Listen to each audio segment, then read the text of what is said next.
Alô você! Vamos trabalhar mais a estrutura do direito penal em exercício. Lembra que eu dei uma mesclada para vocês. A gente trabalha a parte geral, a gente trabalha também alguns exercícios da parte especial. O importante é que a parte geral do Código Penal, ela coloca você em sintonia, como você tem que entender a lei penal.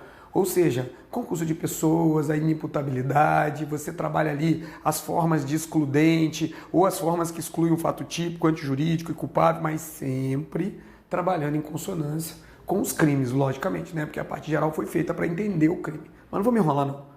Vamos pegar pesado, vamos pegar alguns exercícios para vocês aí, para que a gente consiga entender, tranquilo? Acompanhe comigo na tela o primeiro exercício. Dionísio da Silva foi condenado por crime contra o patrimônio e a ele foi imposta pena que prevê a punição de reclusão de 1 a 4 anos. Após cumprir mais da metade da pena, outra pena entrou em vigor que passou a punir o crime a que ele foi condenado com a pena de 3 anos a 6 anos de detenção. Nessa situação, podemos afirmar que a lei nova se aplicará a Dionísio. Já sei que você se confundiu, né? Você viu que ele colocou pena de 1 a 4 e depois de 3 a 6? Aí olha o que acontece. A pena da frente era de 3 a 6. De 1 a 4 era a pena anterior. Aí você fala, Evandro, eu caí nessa questão de bobeira, né? Porque eu falei que a lei penal não voltava porque 3 a 6 é mais grave pelo numeral. Sabe por que você errou? Porque ele botou de 1 a 4 de reclusão.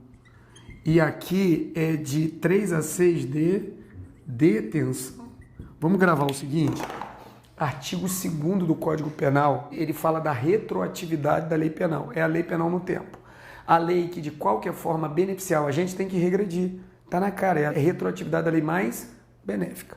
Só que olha só, de 3 a 6 de detenção é bem mais leve que de 1 a 4 de reclusão. Qualquer numerário de detenção vai ser mais leve do que de reclusão, ou seja, reclusão é sempre mais grave que detenção. Então, qualquer pena nova que parar de ser reclusão e virar detenção, mesmo que a quantidade de anos suba, ela regride para beneficiar o réu. Por que isso? Porque a reclusão você inicia o cumprimento de pena em regime fechado e a detenção você pode iniciar em regime semiaberto. Então, detenção é sempre mais leve. Vamos para a próxima questão. Podemos afirmar que, segundo orientação firmada pelo Superior Tribunal de Justiça e no Superior Tribunal Federal, a aplicação do princípio da insignificância nos crimes de furto faz-se necessária a presença de certos fatores: mínima ofensividade da conduta do agente, nenhuma periculosidade social da ação, reduzidíssimo grau de reprovabilidade do comportamento, inexpressividade de lesão jurídica provocada e o réu ser primário. Essa questão só errou no seguinte, sabe o final réu primário? Corta ela aí, fala que está errado. Os outros 4 requisitos efetivamente são do STF e geram o princípio da insignificância no crime de furto sim, tá? Lembrando que o princípio da insignificância gera atipicidade do fato, ou seja, a pessoa não cometeu o crime nesse caso concreto. Então o erro está só no final. Grava e guarda esses 4 requisitos aí que o STF dá para o princípio da insignificância, beleza? Vamos para a próxima. Margarida, auxiliada por Gina, sequestrou Antônio com o fim de pedir resgate. O problema é que a família se negou a pagar o resgate. Nessa situação, passaram-se mais de 15 dias do sequestro. Situação que qualifica o crime de extorsão mediante sequestro no Código Penal. Ocorre também que, nesse período, nova lei com aplicação imediata entrou em vigor e aumentou a pena imposta ao crime. Nessa situação, podemos afirmar, segundo a súmula 711 do STF, a nova pena será aplicada aos autores, mesmo que seja mais grave. Bem, essa questão está errada. Sabe por que ela está errada? Só por um motivo. Efetivamente, se entrar lei nova vigorando, está correto, a parte final é a súmula 711 sim. A lei, se for mais grave no final, ela vai ser usada. Você sabe por quê? Olha só. O crime de extorsão mediante sequestro é chamado crime permanente. Imagina que quando eles sequestraram, a pena era de 5 a 10 anos. A pessoa ficou sequestrada por um tempo. Quando eles foram presos, tinha uma nova lei vigorando e já não era mais de 5 a 10, era de 10 a 20. Na prática, se você for olhar o artigo 2º do Código Penal, dá vontade de usar a lei que melhor beneficia o agente, não é? Sim, mas no caso da súmula 711, ele diz assim, no caso do crime permanente ou continuado, vai aplicar a pena no momento da cessação da conduta do agente, ou seja, no momento que cessou. No crime permanente, a ação do agente, a consumação está se protraindo no tempo. A cada minutinho está se consumando o crime. Ou seja, sequestrou aqui, até aqui ele receberia a pena de 5 a 10. Como a pena mudou e o sequestro ainda está em andamento, aplica-se a última pena. Ainda que mais grave. Não está falando que deve aplicar mais grave também não. Se a última fosse melhor, aplicaria sempre a última, tá? Súmula 711. Onde está o erro? O erro está dizendo que é mais de 15 dias para qualificar o sequestro. E, na verdade, é quando durar mais de 24 horas.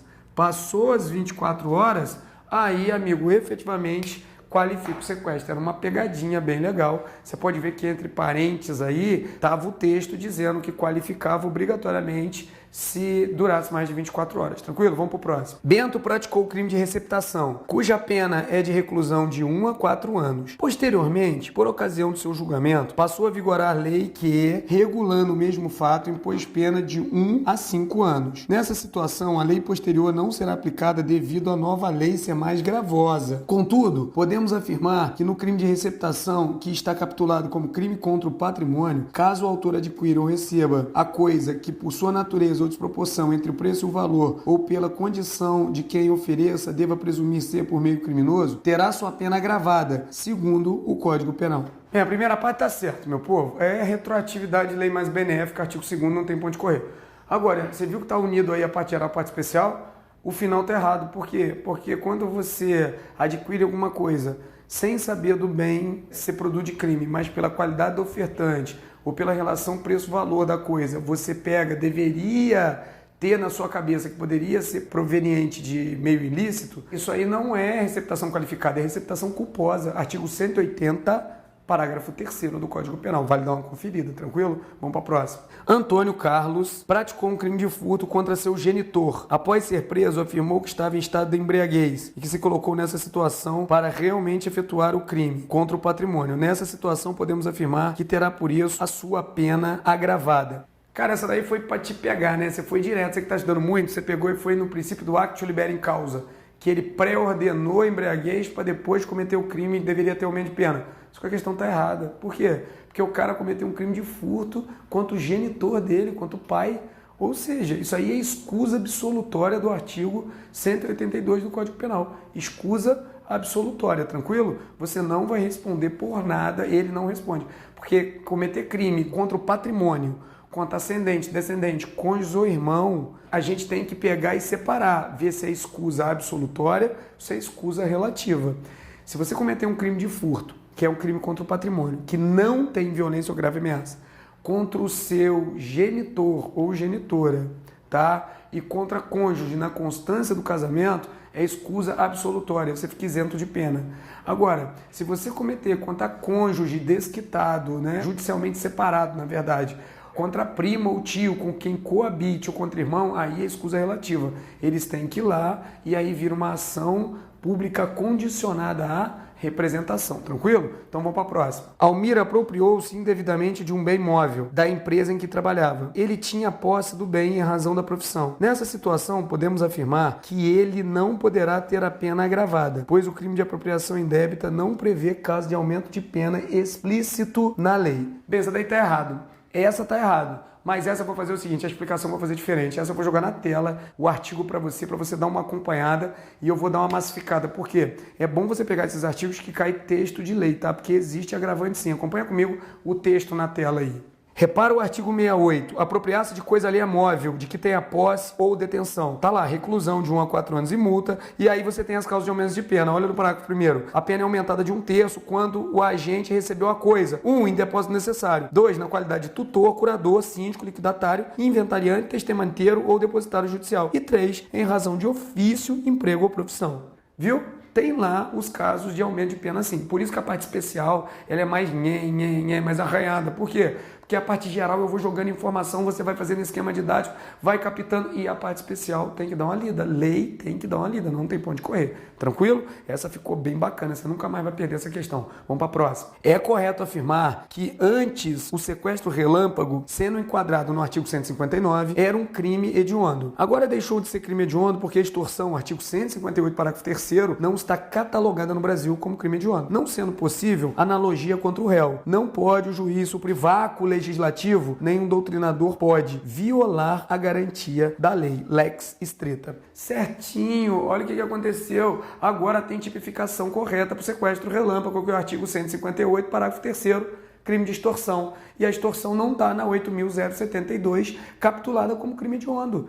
Ou seja, eles usavam a extorsão mediante sequestro, dando sequestro. Agora ela tem capitulação certa, você não pode simplesmente meter uma analogia para prejudicar o cara e jogar ele lá na regra da 8.072, que é dos crimes hediondos, porque lá é uma regra mais grave, então não pode ser utilizada. Ó, pega esse texto aí, dá uma lida como se fosse uma explicação, porque essa daí ficou tinindo para você, tranquilo? Vamos para a próxima. No crime de fraude, no pagamento por meio de cheque, a pena aumenta-se de 1/3 se o crime é cometido em detrimento de entidade de direito público ou de instituto de economia popular, assistência social ou beneficência. Contudo, caso o agente frustre o pagamento da cártula, o crime não está consumado por falta de previsão legal. Tá errado, sabe por quê? O final tá errado. Olha o artigo 171, parágrafo 2º, 6, que é o que é isso aí? É emissão de cheque sem fundo.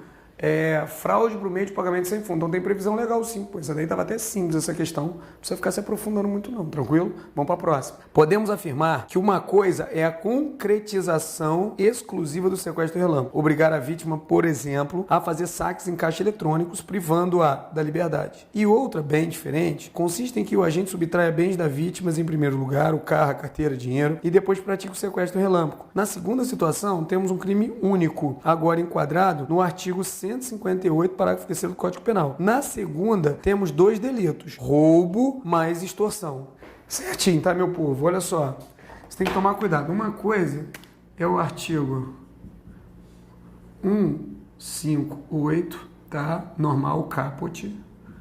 Eu tenho o parágrafo 3º, beleza? Que é, eu tenho o crime de extorsão e eu tenho extorsão, o sequestro relâmpago. E eu tenho o artigo 157. Olha só. O que a gente tem que tomar cuidado? O sequestro relâmpago é quando a privação da liberdade da vítima é condição necessária para que você pegue o bem móvel, o bem alheio dele. Exemplo, ou que você tenha a sua vantagem patrimonial. Parei no trânsito, mandei a mulher entrar no carro e forcei ela a ir comigo no caixa eletrônico e ela foi lá e sacou o dinheiro. Pronto. Sequestro relâmpago. Agora, uma coisa é você meter a arma na cara da pessoa e falar assim, passa a carteira. Aí você toma a carteira dela que está com R$1.000. Pronto. Já tem o crime de quê? Do roubo. O que você tem? Você subtraiu coisa móvel alheia mediante violência ou grave ameaça ou de qualquer outra forma você reduziu a capacidade de resistência dela. Aí depois que você já subtraiu, porque no crime de furto e no crime de roubo, o momento consumativo do crime é no momento da apreensão da coisa. Você empregou grave ameaça e violência e tomou a coisa, está consumado, ok.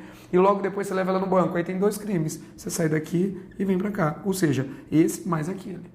Então, amigo, toma cuidado, porque se subtrair primeiro e depois levar no banco para sacar dinheiro, tem 2 crimes.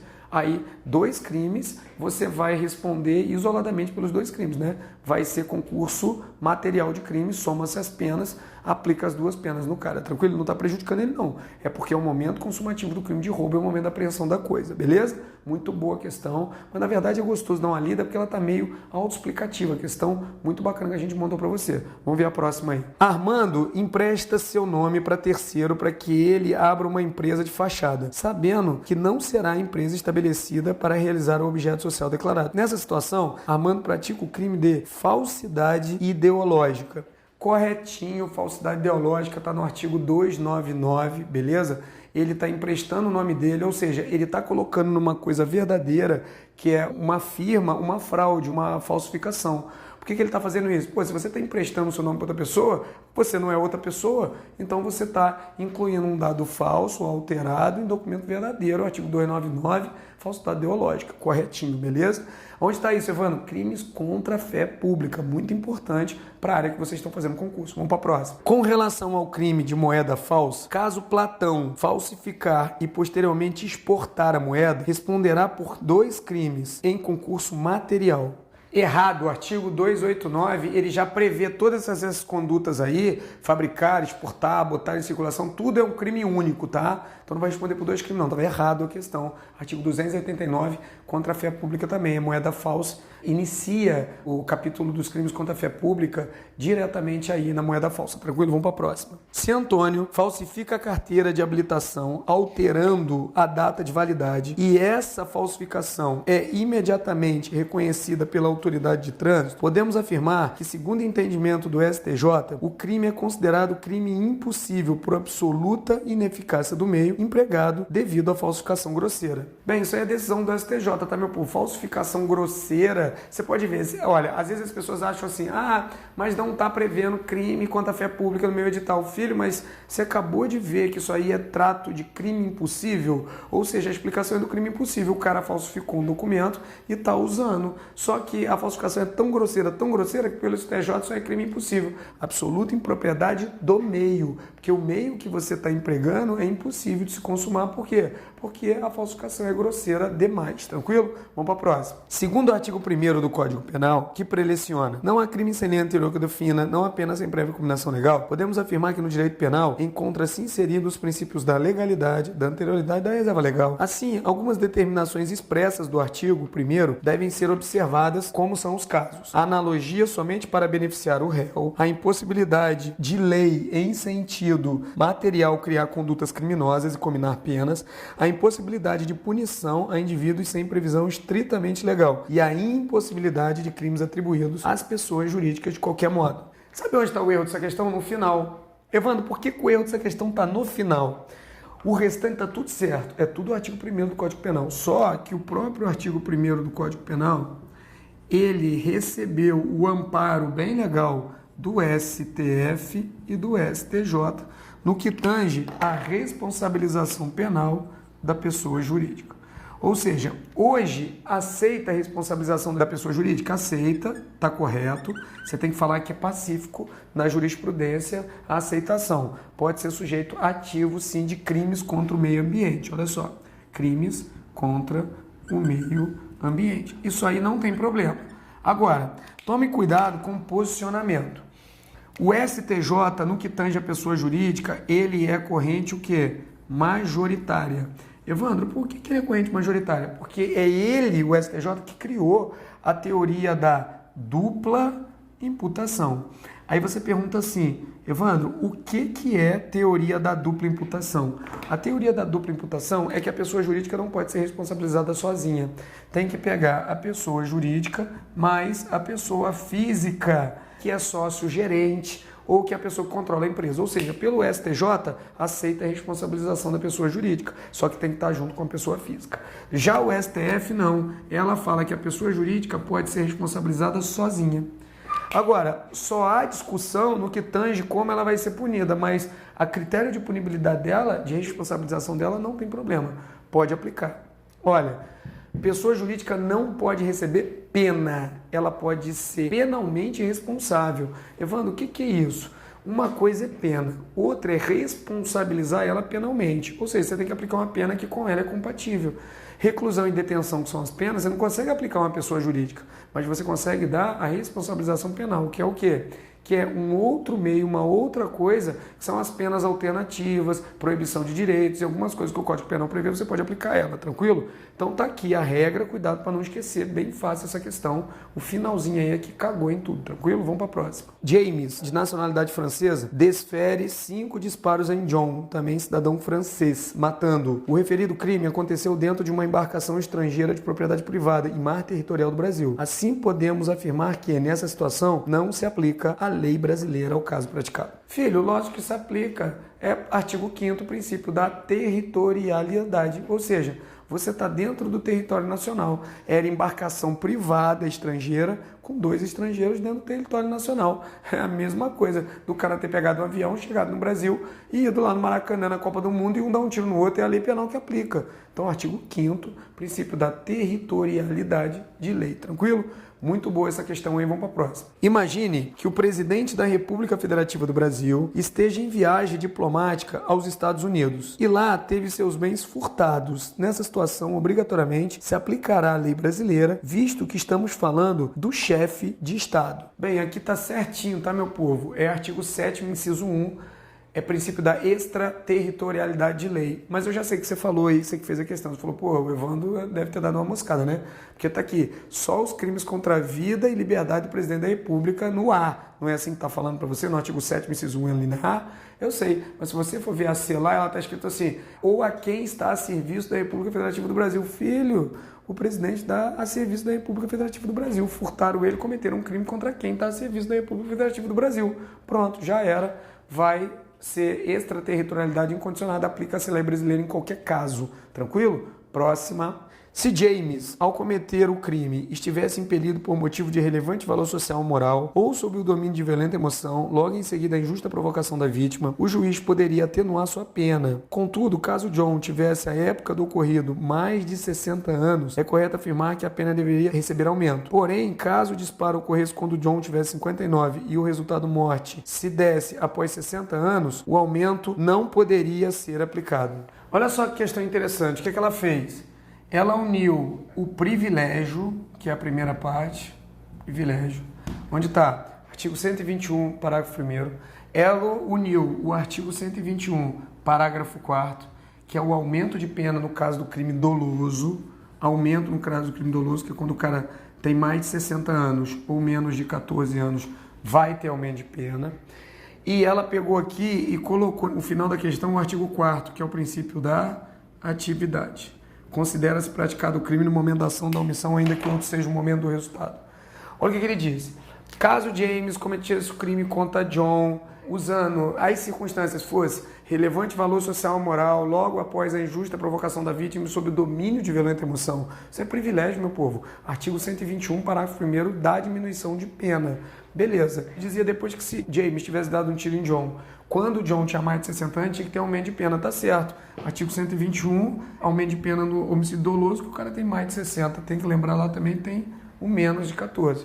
Agora, se tivesse feito o disparo quando John tinha 59 e John só morresse aos 60, não se aplicaria, tá certo. Porque considera-se praticado o crime no momento da ação da omissão, ainda que outro seja o momento do resultado. Então vai ser considerado o momento da ação da omissão quando ele tinha 59 anos. Tranquilo? Beleza até aí? Vamos para a próxima. Na hipótese de James ter cometido o homicídio de forma dolosa, o juiz poderá deixar de aplicar a pena se as consequências da infração atingirem o próprio agente de forma tão grave que a sanção penal se torne desnecessária. Ou seja, após o início da ação penal, verificou-se que James era pai de John. Tá erradíssimo essa questão, sabe por quê? Isso aí é artigo 121, parágrafo 5º, perdão judicial. Não se aplica o perdão judicial a crime doloso. Tranquilo? Então aí estava o erro da questão. Vamos para a próxima. Imagine que James tivesse induzido John a disparar contra a própria cabeça. John, querendo se matar, faz o disparo e o tiro atinge sua cabeça. Contudo, não causa lesão efetiva, pois a munição pegou de raspão, causando lesão corporal de natureza leve. Nessa situação, James não deverá responder pelo crime algum. Contudo, caso o crime se completasse com a morte de John e fosse provado que cometeria por motivo egoístico, a pena deveria ser aumentada. Corretíssimo, tá? O que está aí? Ele está enquadrando no artigo 122, tá? Induzimento, instigação, auxílio ao suicídio. Mas se uma pessoa instigar, auxiliar ou induzir a outra ao suicídio, a pessoa que se tentar se suicidar só sofrer lesão corporal de natureza leve, não tem crime, é fato atípico, porque não tem previsão.